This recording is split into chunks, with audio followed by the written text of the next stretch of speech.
નમસ્કાર, જય હિન્દ, જય ભારત.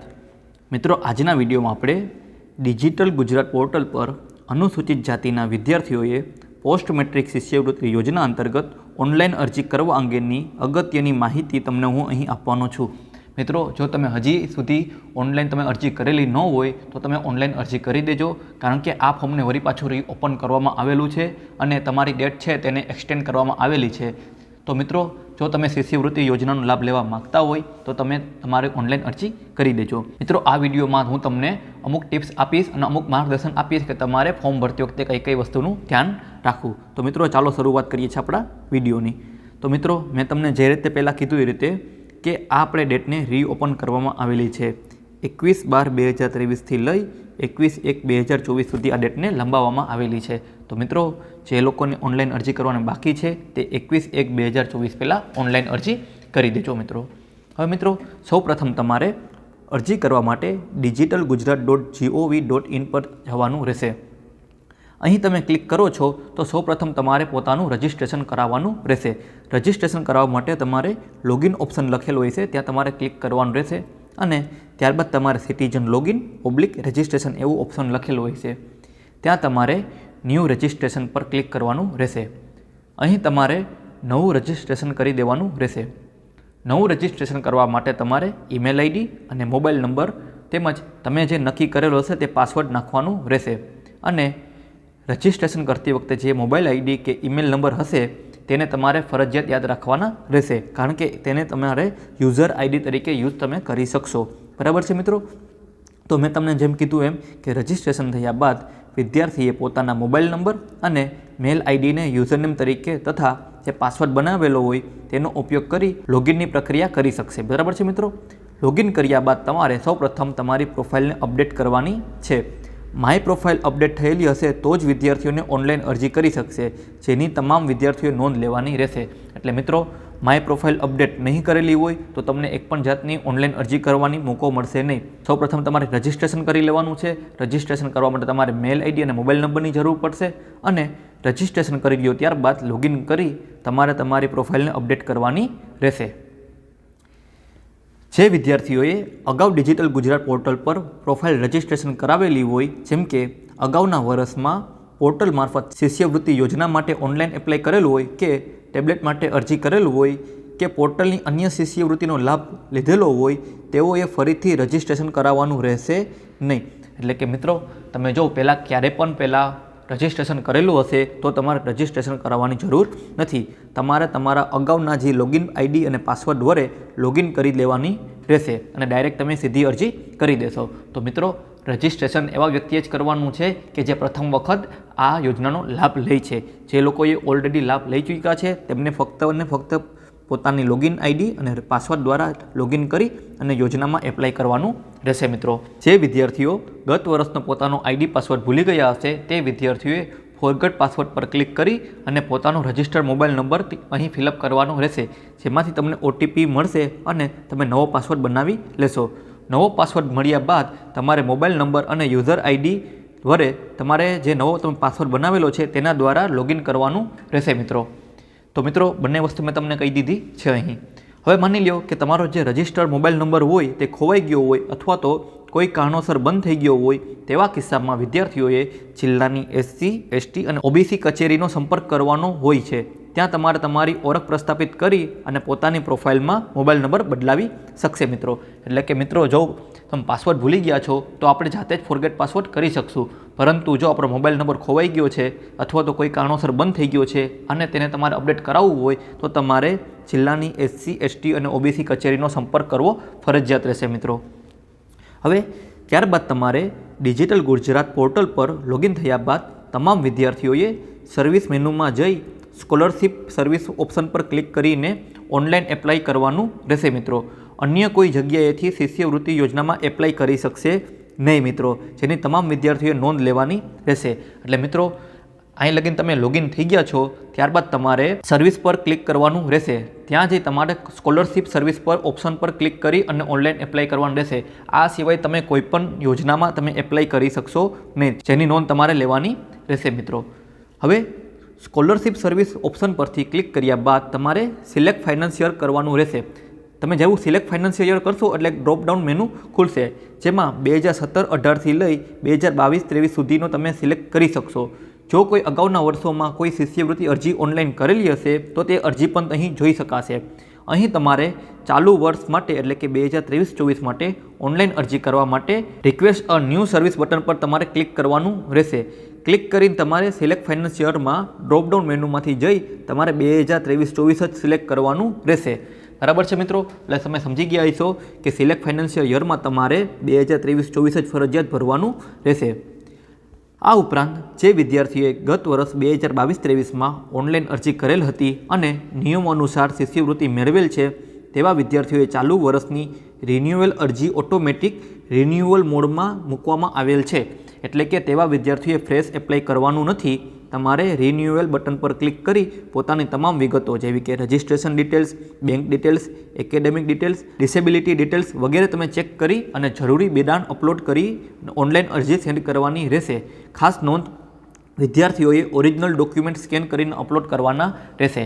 એટલે કે મિત્રો, જો તમે ગમે ત્યારે ભૂતકાળમાં ઓનલાઈન તમે અરજી કરેલી હશે તો તમારે એક રિન્યુઅલ મોડ નામનું એક બટન મૂકવામાં આવેલું હશે, ત્યાં તમારે ફક્ત એક જ ક્લિક કરવાનું રહેશે અને તમારું registration details, bank details, academic details અને ડિસેબિલિટી ડિટેલ્સ વગેરે ચેક કરી દેવાની રહેશે અને જરૂરિયાત મુજબના ડોક્યુમેન્ટ તમારે અપલોડ કરી દેવાના રહેશે. એટલે તમારે કોઈ નવું ફ્રેશ રજિસ્ટ્રેશન કરવાનું રહેશે નહીં. બરાબર છે મિત્રો? હવે વાત કરીએ આગળ આપણે તો જે વિદ્યાર્થીએ ગત વર્ષે શિષ્યવૃત્તિ મળેલ હતી અને તેનું ફોર્મ ચાલુ વર્ષે ઓટોમેટિક રિન્યુઅલ મોડ ન બતાવતા હોય તો વિદ્યાર્થીએ request a new service button પર ક્લિક કરવાનું રહેશે અને સિલેક્ટ ફાઇનાન્સ યરમાં ડ્રોપડાઉન મેનુમાંથી જઈ 2023-24 પસંદ કરી અને યોજનામાં ફ્રેશ ફોર્મ પણ ભરી શકશે. બરાબર છે મિત્રો? હવે જેવું તમે પોર્ટલ પર ઓનલાઈન લોગિન કરશો મિત્રો, એટલે જો તમને માની લો કે રિન્યુઅલ બટન શો કરે છે તો તમારે રિન્યુઅલ બટન પર ક્લિક કરી અને તમારે ડિટેલ્સ ભરવાની રહેશે.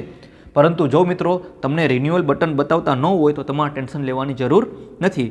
તમારે request a new service button પર ક્લિક કરવાનું રહેશે.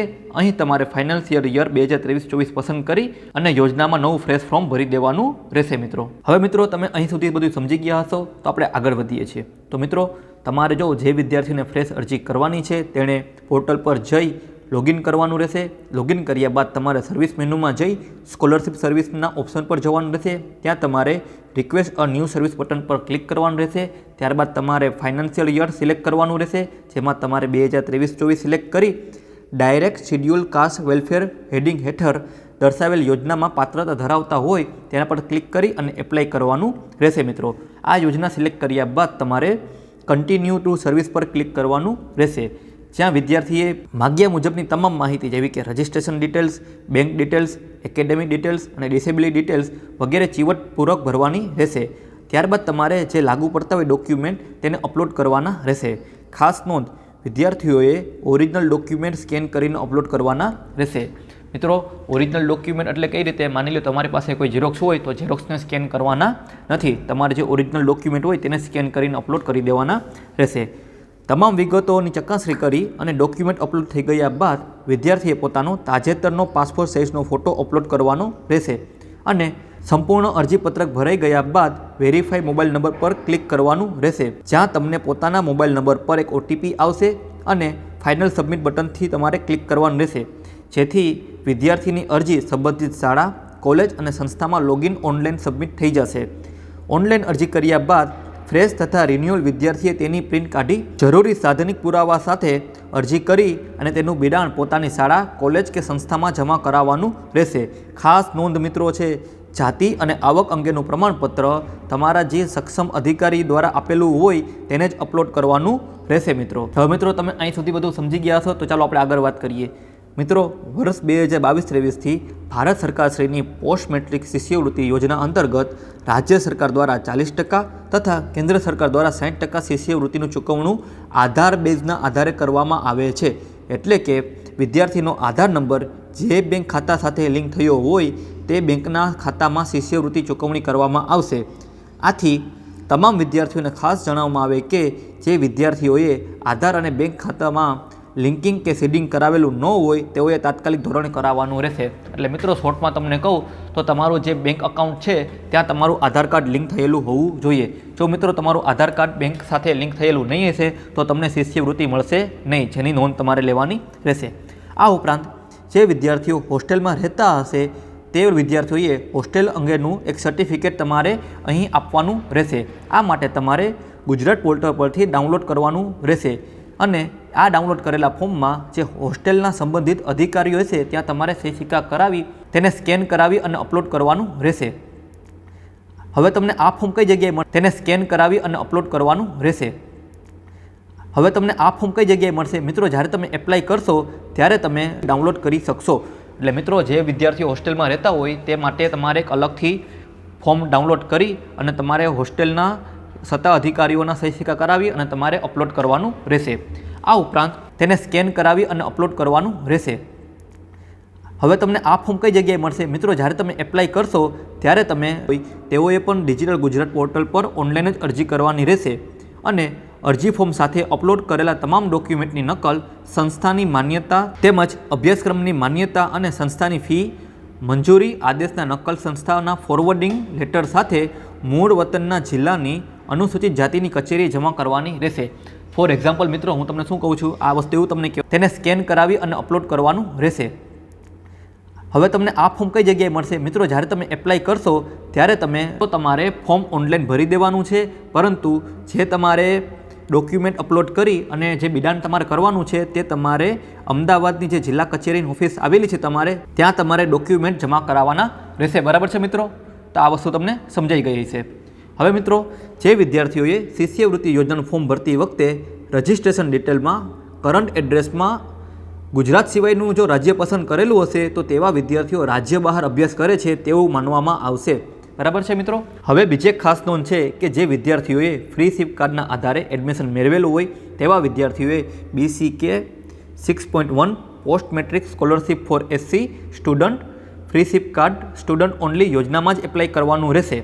ભારત સરકારશ્રીની નવી ગાઈડલાઇન મુજબ શૈક્ષણિક વર્ષ 2021-22થી ફ્રી સિપ કાર્ડ ધરાવતા વિદ્યાર્થીઓને શિક્ષણની ફી પણ વિદ્યાર્થીના ખાતામાં જ જમા કરાવવામાં આવશે। એટલે કે વિદ્યાર્થીઓના ખાતામાં શિષ્યવૃત્તિ જમા કરવામાં આવે ત્યારબાદ વિદ્યાર્થીને 7 દિવસમાં પોતાની કોલેજ સંસ્થાને ચૂકવવા પાત્ર ફી ફરજિયાત જમા કરાવવાની રહેશે। જો વિદ્યાર્થી આવી ફી સમય મર્યાદામાં કોલેજ સંસ્થામાં નહીં ભરે તો સંબંધિત કોલેજ સંસ્થા વિદ્યાર્થી સામે નિયમો અનુસાર કાર્યવાહી કરી શકશે। એટલે મિત્રો આમાં એવું છે કે જે ફ્રી સિપ કાર્ડ તમે યોજનાનો લાભ લેતા હોય તો ફ્રી સિપ કાર્ડ માટે તમારે અલગથી પોસ્ટ મેટ્રિકનું તમારે ક્લિક કરવાનું રહેશે અને તમારે ખાતામાં જ તમને અહીં સ્કોલરશિપ જમા થશે। મિત્રો આ જે સ્કોલરશિપ જમા થઈ છે તેને તમારે જે તમારી ફી ભરવાની હોય છે કોલેજમાં તેને 7 દિવસની અંદર ભરી દેવાની રહેશે। બરાબર છે મિત્રો? હવે ફ્રી સિપ કાર્ડ ધરાવતા વિદ્યાર્થીઓએ ઓનલાઈન એપ્લાય નહીં કરે અને વિદ્યાર્થીઓને શિષ્યવૃત્તિ નહીં મળે તો તેની જવાબદારી જે તે વિદ્યાર્થી અને સંસ્થાની રહેશે। એટલે ખાસ મિત્રો ધ્યાન દેજો, તમે જો ફ્રી સિપ કાર્ડનો લાભ લેતા હોય તો પણ તમારે અહીં યોજનામાં એપ્લાય કરવાનું ફરજિયાત રહેશે। મિત્રો વિદ્યાર્થીઓએ ઓનલાઈન અરજી કરેલ હશે અને તેની ફાઇનલ સબમિટ કરવામાં નહીં આવે તો એપ્લિકેશનની પ્રિન્ટ પોતાની સંસ્થાના તમામ ડોક્યુમેન્ટ સહિત જમા કરાવેલ નહીં હોય તેવા વિદ્યાર્થીઓને અરજી ધ્યાનમાં લેવામાં આવશે નહીં। મિત્રો ખાસ વસ્તુ ધ્યાન રાખજો, તમે યોજનામાં એપ્લાય કરેલું છે પરંતુ ફાઇનલ સબમિટ બટન ક્લિક નથી કરેલું અથવા તો તમે તમારી એપ્લિકેશનની પ્રિન્ટ અને ડોક્યુમેન્ટ તમે તમારી સંસ્થામાં જમા કરાવેલ નથી તો પણ તમને આ યોજનાનો લાભ મળશે નહીં। તો ખાસ કરી તમારા ડોક્યુમેન્ટ જમા કરાવી દેજો અને ફાઇનલ બટન પર અચૂક સબમિટ કરાવજો। મિત્રો હવે આપણે આગળ વધીએ તો વિદ્યાર્થીએ પોતાનું બેંકનું ખાતું ચાલુ રહે તે માટે બેંકના નિયમ અનુસાર KYC એટલે કે નોન યોર કસ્ટમર ફોર્મ ભરેલ છે કે નહીં તેની ખાતરી કરવાની રહેશે। તેમજ વિદ્યાર્થી દ્વારા જો ફોર્મ ભરતી વખતે ખોટો બેંક અકાઉન્ટ નંબર ભરવામાં આવશે તો શિષ્યવૃત્તિ અન્ય ખાતામાં જમા થશે તેની અંગેની સંપૂર્ણ જવાબદારી વિદ્યાર્થીની રહેશે। તો ખાસ મિત્રો તમારું ખાતું ચાલુ છે કે નહીં તે પણ જોઈ લેજો, KYC બાકી હોય તો KYC પણ ભરી દેજો અને તમારો બેંકનો નંબર ખોટો ન ભરાઈ જાય તેનું પણ તમારે ધ્યાન દેવાનું રહેશે। જો વિદ્યાર્થીએ પોતાનું બેંકનું ખાતું લાંબા સમયથી ઓપરેટ ન કરેલું હોય તેઓએ પોતાના ખાતામાં ડોરમેટ કે સ્થગિત થઈ ગયેલું હોય તો આવા ખાતામાં શિષ્યવૃત્તિ જમા થઈ શકતી નથી। તેથી તમામ વિદ્યાર્થીએ શિષ્યવૃત્તિનું ફોર્મ ભરતી વખતે પોતાનું ડોરમેટ કે સ્થગિત થઈ ગયેલું ખાતું નથી તેની ખાતરી કરવાની જવાબદારી વિદ્યાર્થીની રહેશે। એટલે મિત્રો માની લો કેવું હોય છે કે તમે અમુક સમય દરમિયાન જો બેંકમાં લેવડ દેવડ ન કરતા હોય તો તમારું ખાતું છે ઓટોમેટિક બંધ થઈ જશે. જો આવું ખાતું તમે આ યોજનામાં ભરશો તો તમારી શિષ્યવૃત્તિ જમા થશે નહીં, જેનું તમારે ધ્યાન દેવાનું રહેશે. એટલે કે તમારું બેંકનું ખાતું ચાલુ હોવું જોઈએ, તેમાં તમારું KYC અપડેટ થયેલું હોવું જોઈએ અને તમારા અકાઉન્ટ નંબર સાચા હોવા જોઈએ, તો જ તમને શિષ્યવૃત્તિ યોજનાનો લાભ મળશે. અને આ તમામ જવાબદારી વિદ્યાર્થીઓની રહેશે. બરાબર છે મિત્રો. આગળ વધીએ આપણે. વિદ્યાર્થીએ પોતાના અભ્યાસક્રમની વિગત ખૂબ જ સાવધાનીપૂર્વક ભરવાની રહેશે. જો વિદ્યાર્થી દ્વારા કોઈ ખોટી સંસ્થા અથવા ખોટો અભ્યાસક્રમ પસંદ કરવામાં આવશે તો તેની અરજી અન્ય શાળા, કોલેજ કે યુનિવર્સિટીને ઓનલાઈન સેન્ડ થઈ જશે. જો આવી કોઈ પરિસ્થિતિ ઊભી થશે તો તે અંગેની જવાબદારી વિદ્યાર્થીની જ રહેશે. વિદ્યાર્થી દ્વારા ઓનલાઈન ફોર્મ ભરતી વખતે જો તેના પોતાની અભ્યાસક્રમની વિગતમાં મેનુમાં ન મળે તો તે અંગેની જાણ સંસ્થાને કરવાની રહેશે. અને ત્યારબાદ જો સંસ્થાએ તે અભ્યાસક્રમ પોતાના લોગિનમાં જઈ અને એડ કરશે તો વિદ્યાર્થીને અભ્યાસક્રમ થોડાક સમય બાદ તેઓ સિલેક્ટ કરી શકશે. એટલે કે મિત્રો, જો તમે અત્યારે જે કોલેજમાં ભણતા હોય કે સ્કૂલમાં ભણતા હોય તેનો તમને અભ્યાસક્રમ દેખાડતા ન હોય તો તમારે સંસ્થામાં જાણ કરવાની રહેશે. મિત્રો, વિદ્યાર્થી દ્વારા કોઈપણ પ્રકારની ખોટી માહિતી ભરવામાં આવશે કે છુપાવવામાં આવશે તો તેની સામે સ્કોલરશીપનું ફોર્મ ભરવા દેવામાં આવશે નહીં. જો વિદ્યાર્થી ખોટી રીતે માહિતી છુપાવી શિષ્યવૃત્તિ મેળવવાનો પ્રયાસ કરશે તો તેને શિષ્યવૃત્તિ માટે બ્લેકલિસ્ટ કરી દેવામાં આવશે. તો વિદ્યાર્થીઓને વિનંતી છે કે ડુપ્લિકેટ એપ્લિકેશન ભરવાનો પ્રયત્ન ન કરે. મિત્રો, વિદ્યાર્થીઓએ ઓનલાઈન એપ્લિકેશન ભરવાની છેલ્લી તારીખ સુધી રાહ ન જોવી અને સંસ્થાના માર્ગદર્શન હેઠળ બને તેટલું સત્વરે ફોર્મ ભરી દેવા વિનંતી. વિદ્યાર્થીએ સત્ર પૂરું થવાની અંદાજિત તારીખ સંસ્થા પાસેથી મેળવી લેવાની રહેશે.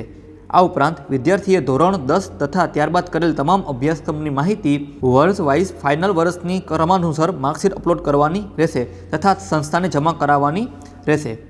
ધોરણ 10 બાદ અભ્યાસક્રમમાં જો બ્રેક પડેલું હોય તો તે દરમિયાન કોઈપણ પ્રકારનો અભ્યાસક્રમ કરેલ નથી કે કોઈપણ પ્રકારની શિષ્યવૃત્તિનો લાભ મેળવેલ નથી તે મતલબનું એકરારનામું કરી તમારે અપલોડ કરવાનું રહેશે. મિત્રો, વિદ્યાર્થી અરજી ઓનલાઈન માટે ફાઇનલ સબમિટ કરશે ત્યારબાદ કોઈપણ જાતના સુધારા વધારા કરી શકશે નહીં. જેથી ઓનલાઈન અરજીમાં વિદ્યાર્થીઓએ જો કોઈ સુધારો વધારો કરવાની જરૂરિયાત ઊભી થાય તો સંસ્થાએ આવી અરજી પરત કરવાની રહેશે, જેથી કરીને તે સુધારા વધારા કરી શકશે. બરાબર છે મિત્રો. હવે મિત્રો, પોર્ટલમાં વિદ્યાર્થીઓએ લોગિન હવે વિથડ્રોલની ફેસિલિટી પણ મૂકવામાં આવેલી છે. જેથી જો સંસ્થાના વિદ્યાર્થીઓ અરજી પર કોઈ કાર્યવાહી ન કરેલી હોય તો વિદ્યાર્થી જાતે જ પોતાની અરજી પરત ખેંચી શકશે અને પોતાની અરજીમાં સુધારો વધારો કરી ફરી સેન્ડ કરી શકશે. બરાબર છે મિત્રો. હવે ગ્રામ્ય કક્ષાએ વિદ્યાર્થીએ ઈ-ગ્રામ સેન્ટર પર જઈ પોતાનું ફોર્મ ઓનલાઈન ભરાવી શકશે. મિત્રો, શિષ્યવૃત્તિની તમામ કામગીરી ઓનલાઈન થતી હોય તો કોઈપણ વિદ્યાર્થીએ ઓફલાઈન શિષ્યવૃત્તિ ચૂકવવામાં આવશે નહીં, જેની નોંધ તમામ વિદ્યાર્થીઓએ લેવાની રહેશે. આ ઉપરાંત વિદ્યાર્થીઓએ ડિજિટલ ગુજરાત પોર્ટલ પર ફોર્મ ભરતી વખતે કોઈ જરૂર જણાય તો હેલ્પલાઇન નંબર અહીં આપેલા છે, જેનો તમે સંપર્ક કરી શકશો. મિત્રો, હવે મિત્રો, આટલા ડોક્યુમેન્ટ તમારે સ્કેન કરીને ધ્યાનમાં રાખવાનું જરૂરી છે. મિત્રો, હવે વિદ્યાર્થીઓએ ઓનલાઈન ફોર્મ ભરતી વખતે ખાસ ધ્યાન રાખવું કે પોતાનું મેલ એડ્રેસ હોવું જરૂરી છે. જો તે ન હોય તો તાત્કાલિક ઈમેલ ID બનાવવાનું રહેશે. ઓનલાઈન ફોર્મ ભરતી વખતે વિદ્યાર્થીના મોબાઈલ નંબર પર OTP આવશે તેમજ ભવિષ્યમાં જરૂરી મેસેજ તથા સૂચનાઓ આવશે, જેથી પોતાનો મોબાઈલ નંબર શિષ્યવૃત્તિ ન મળે ત્યાં સુધી કાર્યરત રહે તે વિદ્યાર્થીઓએ ખાસ ધ્યાન દેવું પડશે. એટલે મિત્રો, જે મોબાઈલ નંબર તમે અપડેટ કરો તે મોબાઈલ નંબર ચાલુ હોવા જોઈએ. બરાબર છે મિત્રો. અને વર્ષ 2022-23થી ભારત સરકાર શ્રીની પોસ્ટ મેટ્રિક શિષ્યવૃત્તિ યોજના અંતર્ગત રાજ્ય સરકાર 40% અને કેન્દ્ર સરકાર 60% શિષ્યવૃત્તિનું ચૂકવણી આધાર બેઝ દ્વારા કરવામાં આવે છે. તો મેં તમને જેમ પહેલાં કીધું હતું કે આધાર કાર્ડને બેંક સાથે તમારે લિંક કરવાની જરૂરી છે. બરાબર છે મિત્રો. હવે ડોક્યુમેન્ટમાં તમારે શું જોશે તો કે વિદ્યાર્થીની જાતિનો દાખલો જોશે, તમારે પછી વાલીનો આવકનો દાખલો જોશે, ત્યારબાદ તમારે ધોરણ 10 તથા ત્યારબાદ કરેલા તમામ અભ્યાસક્રમની વર્ષ વાઇઝ ફાઇનલ વર્ષની ક્રમાનુસાર માર્કશીટ જોશે, બેંકનું પ્રથમ પાનાનું કે જેમાં ખાતા નંબર, IFSC કોડ, બેંકની શાખા દર્શાવેલી હોય અને જો પાસબુક ન હોય તો કેન્સલ ચેક કે જેમાં ખાતા નંબર, IFSC કોડ અને બેંકની શાખા દર્શાવેલી હોય તે તમારે અપલોડ કરવાની રહેશે.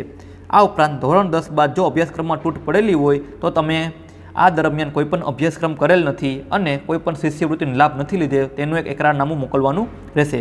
જે વિદ્યાર્થી હોસ્ટેલમાં રહેતા હોય છે તેઓએ હોસ્ટેલર તરીકેનું સર્ટિફિકેટ જમા કરાવવાનું રહેશે અને આ સર્ટિફિકેટ તમારે ડાઉનલોડ કરવા માટે તમારે ઓનલાઈન પોર્ટલ પર તમને મળી જશે મિત્રો।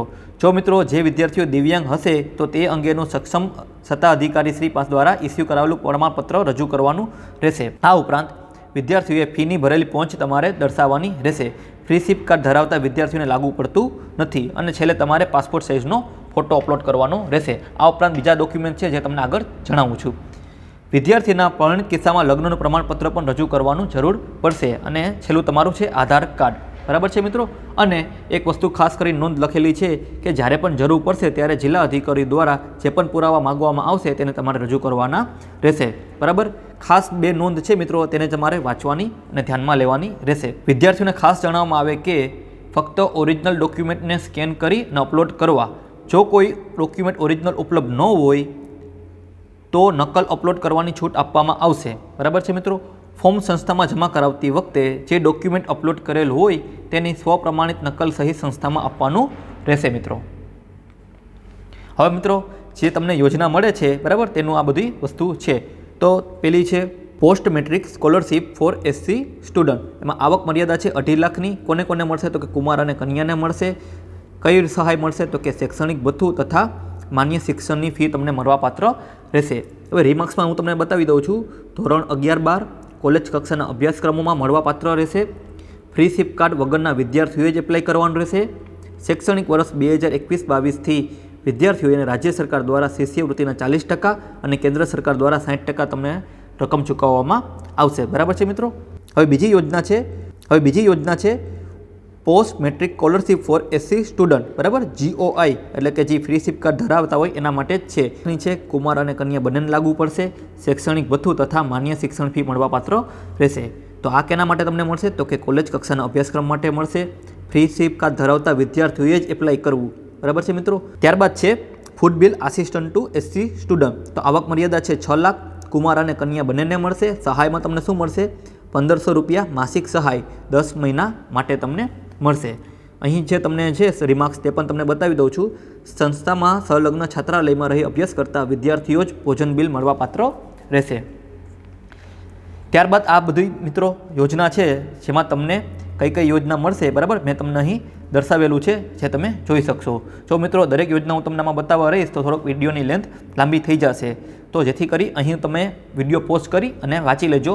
આ તમામે તમામ માહિતી મેં ગુજરાત સરકારના પોર્ટલ પરથી જ મેળવેલી છે, જેથી કરીને જેટલી માહિતી છે તમામે તમામ અધિકૃત માહિતી। તો મિત્રો આશા રાખું છું કે અહીં સુધીની માહિતી તમને સમજાઈ ગઈ છે। જો મિત્રો તમને કંઈ વસ્તુ ન સમજાણી હોય તો તમે મને કમેન્ટમાં પૂછી શકશો, હું તેનો તમને આન્સર જરૂર આપીશ। જો મિત્રો તમને વિડીયો ગમ્યો હોય તો લાઇક કરી દેજો અને આ વિડીયો એવા વિદ્યાર્થીઓને શેર કરજો જે વિદ્યાર્થી અત્યારે હાલ અભ્યાસ કરે છે અને તેનું અરજી ફોર્મ બાકી છે તેવા વિદ્યાર્થીઓને આ વિડીયો શેર કરી આપજો। અને આવા જ વિડીયો જોવા માટે અમારી ચેનલ અપડેટ નોલેજ ફોર ઇન્ફોર્મેશનને સબસ્ક્રાઈબ કરી લેજો। Thank you. જય હિન્દ, જય ભારત।